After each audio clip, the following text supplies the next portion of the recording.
Se a gente resgatar a versão anterior, só com 2 idiomas, tá? Tirar o francês, tirar esse possui áudio 3 e o idioma 3. Nós temos aqui 2 idiomas, Titanic, velocidade máxima e coragem com covarde. Qual dessas duas versões, essa ou essa, elas têm o mesmo resultado? A gente executar, dá o mesmo resultado. Qual das duas tem um resultado mais otimizado? O que é que vocês acham? A resposta, tudo bem, pode ser depende, mas aí eu vou perguntar, depende de quê? Cada um tem uma vantagem, tá? O que depende é o volume de dados. Vai depender do nosso volume de dados. O nosso banco de dados é um banco de dados didático. Ele tem 10 filmes, tem poucas alocações, cliente, não sei se são 5 ou 4 clientes. Então, é muito pequeno, né? Então, isso tem impacto. Se o volume de dados for muito pequeno, uma delas vai sair na vantagem. Se o volume de dados crescer bastante, pode ser que o jogo inverta.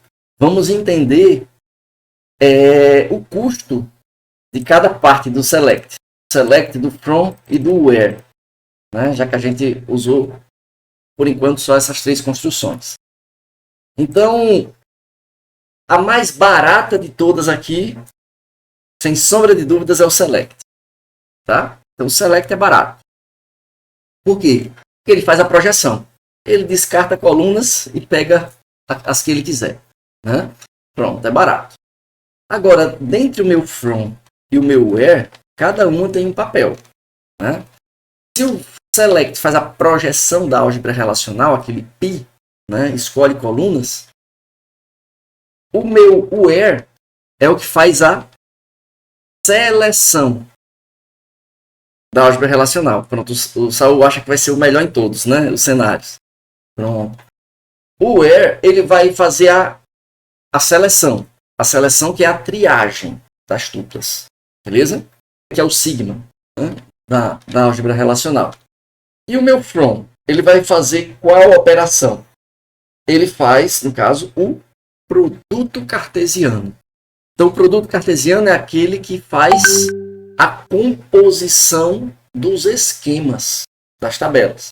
Ele vai criar uma tabela única composta por todos os campos das tabelas que eu listar no meu from. Por isso que eu precisei listar 2 vezes idioma e possui áudio, porque eu quero 2 vezes o nome do idioma, com valores diferentes.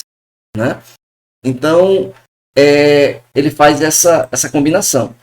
E o produto cartesiano, não sei se vocês recordam da álgebra relacional, mas é a operação mais cara que a gente tem em termos de processamento de consulta.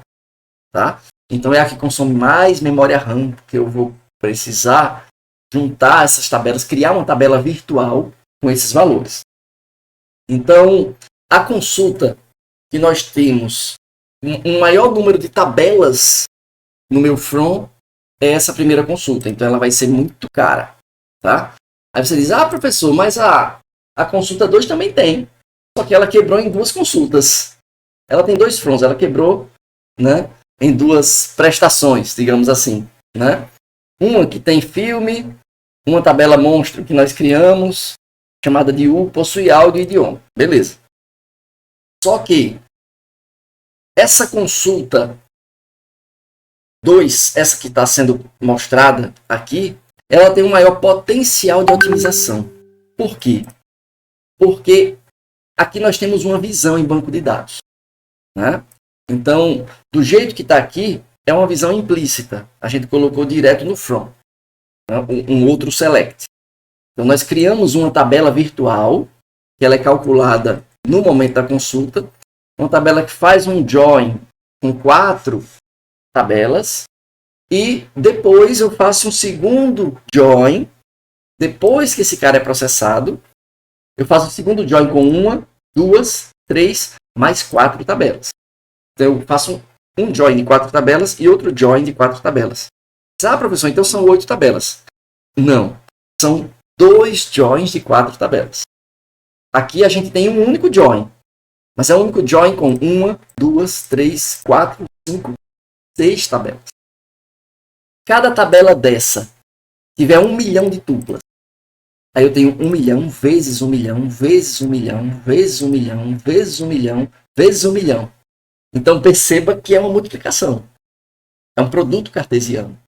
Então é uma combinação absurda de tuplas. Já na minha segunda opção, eu tenho 4 tabelas e outro join de 4 tabelas. Então 1 milhão vezes 1 milhão, vezes 1 milhão, vezes 1 milhão. Primeiro join. Tá? Eu tenho um produto 4 vezes. Tá?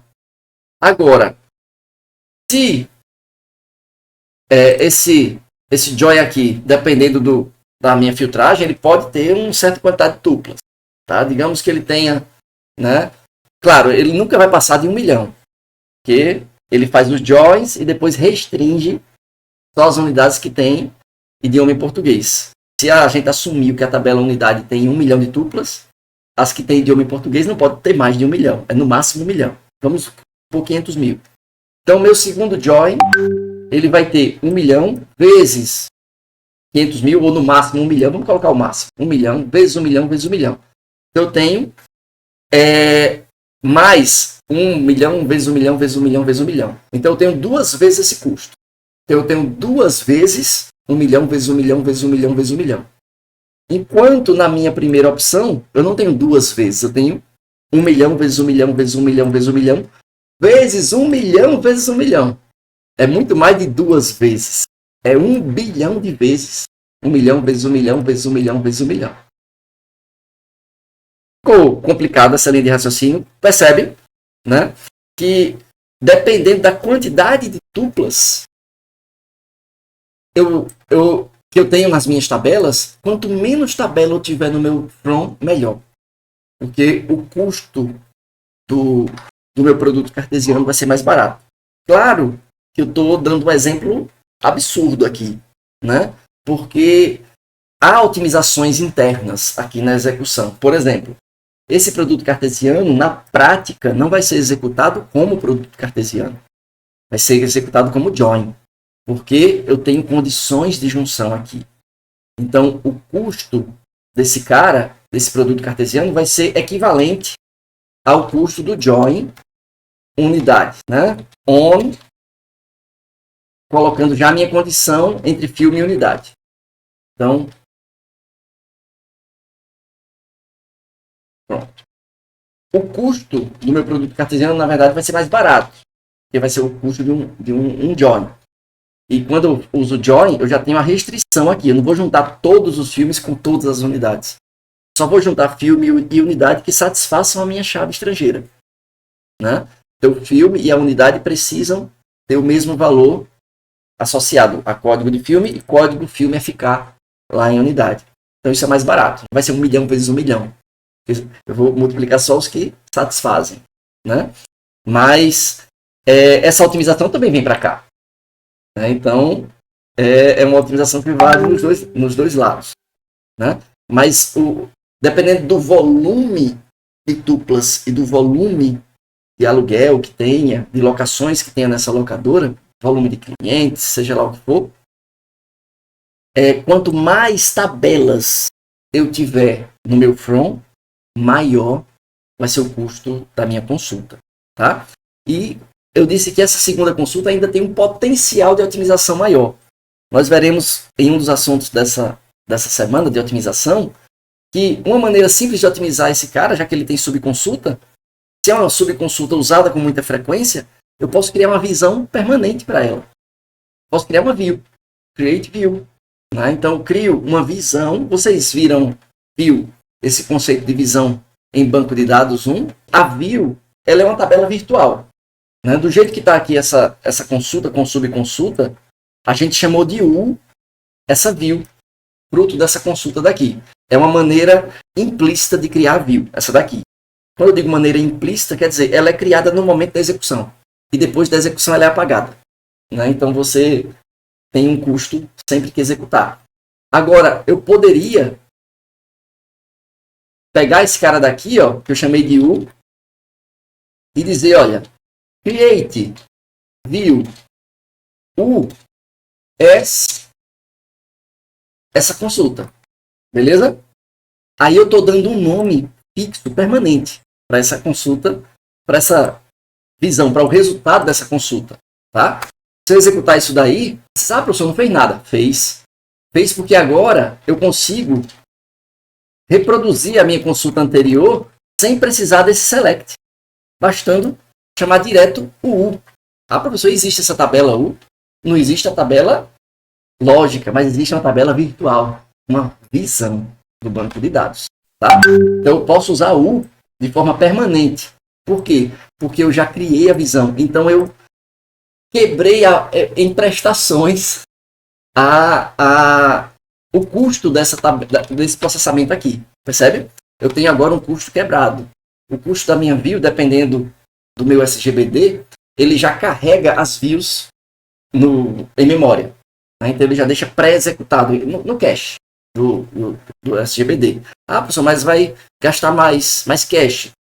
Mas gasta um cache e você ganha em tempo de execução. Né? Então você reduz bastante o processamento, porque você, na verdade, parcelou o seu processamento. Você já executou parte do processamento da sua tabela. Né? Entende? Assim, se eu executar, se eu criar uma consulta aqui, ó, se eu criar uma consulta select, asterisco from U. Pronto, from U. U é a minha view.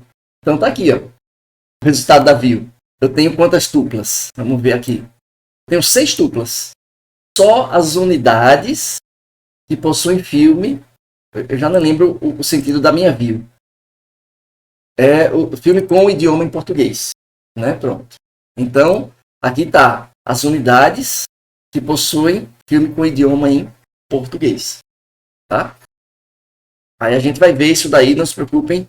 Que a gente, no vídeo da otimização, eu reforço essa questão da criação da view. Né?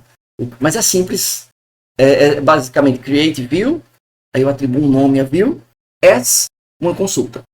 Então, o resultado da consulta é que vai alimentar essa visão. Né? É uma tabela virtual, digamos assim. Eu posso usar como se fosse uma tabela, sem ser uma tabela na prática. Ela não tem aqui na minha lista de tables. Mas se eu atualizar e olhar minha lista de views, ela está aqui. Tá? Então, eu tenho a visão U foi criada. Tá? Eu não é uma tabela lógica, mas é uma tabela virtual. Né? Uma visão. É um banco de dados. O nome correto é visão. É o nome usado. Né? E eu posso apagar a minha visão se eu quiser. Né? Drop view. Pronto. Apaguei. A minha consulta já não vai funcionar. Essa daqui, né? Que usa uma visão explícita. Ela não vai funcionar. Ela vai dizer, olha, a tabela ou a visão ou tabela U não foi reconhecida. Deixa eu ver aqui qual é a mensagem de erro exata. Aqui, ó. Erro número 1146. A tabela locadora.u não existe. Agora não existe mais. Antes existia uma tabela virtual, que é a visão. Agora não existe mais. Né? Mas a minha consulta, que usa uma view implícita, ela funciona. Porque ela cria a view no momento da execução da consulta, depois apaga. Né? E aí você consegue executar. Né? E o custo é um pouco maior nesse sentido. Tentar. Estou conseguindo